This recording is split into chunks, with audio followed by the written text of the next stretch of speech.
Serigne Touba ko def yàlla nga fekk del loxo ca kaw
Serigne Fallou Mbacké su dee wolof jamal anaare gàlla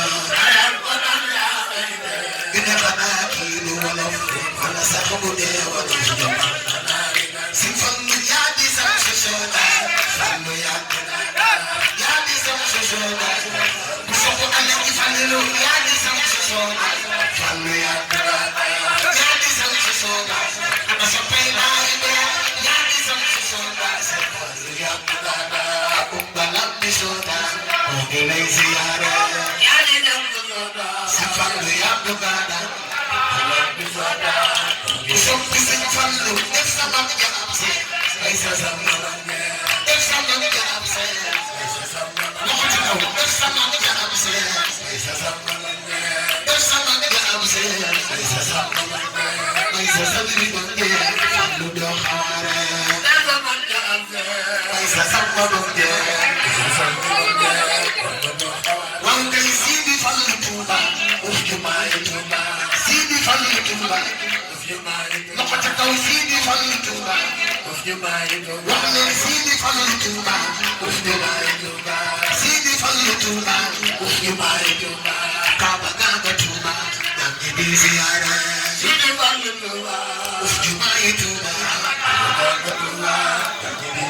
wax leen Kaaba Kaaba Touba yaa ngi di ziyaara Kaaba Kaaba Touba ma gësi Bamba am xiiwal Kaaba Kaaba Touba yaa ngi di ziyaara Kaaba Kaaba Touba yaa ngi di ziyaara wax leen Kaaba Kaaba Touba yaa ngi di ziyaara Kaaba Kaaba Touba ana Sope galas Baye Kaaba Kaaba Touba yaa ngi di ziyaara Kaaba Kaaba Touba yaa ngi di ziyaara wax leen Kaaba Kaaba Touba yaa ngi di ziyaara Kaaba Kaaba Touba ma gësi Fallou am xiiwal Kaaba Kaaba Touba yaa ngi di ziyaara Kaaba Kaaba Touba yaa ngi di ziyaara Fallou jom na ma ci am xelam si Fallou jom na ma ci am xelam si Fallou jom na ma ci am xelam si Fallou jom na ma ci am xelam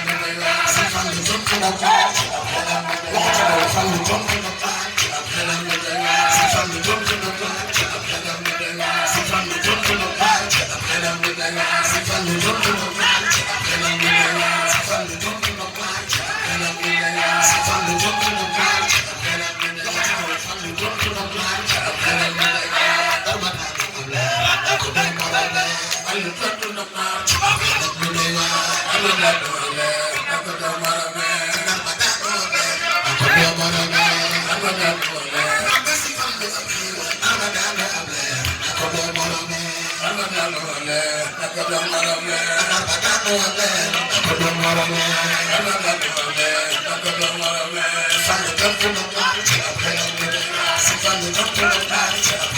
bëgg publicité ngeen bëgg annonce avant première ngeen am cant bëgg mu siiw màggal jàppale ni Ndiaye Pro barab bii di barabu communication di ngeen si ànd ak Khadim Ndiaye bu ngeen amee lu ngeen di liggéeylu bu ngeen amee avisé communiqué bëgg ko jàllale bu ngeen amee publicité bu ngeen amee ngénte cant ngeen bëgg montage bu rafet boole kook filmé bu mucc ayib lépp lu ngeen def comme prestation jëm si wàllu audiovisuel contacte leen Khadim Ndiaye borom Ndiaye Pro mi ngi si route de Belel jàkkaarloog boulangerie Gaynde Fatma woote leen gaaw si 77 325 68 20 77 325 68 20 boo bëggee liggéey bu xarañ liggéey bu tegu si temps am talibi gaaw efficace contactel Khadim Ndiaye da ngay am la nga bëgg si liggéey bu set wecc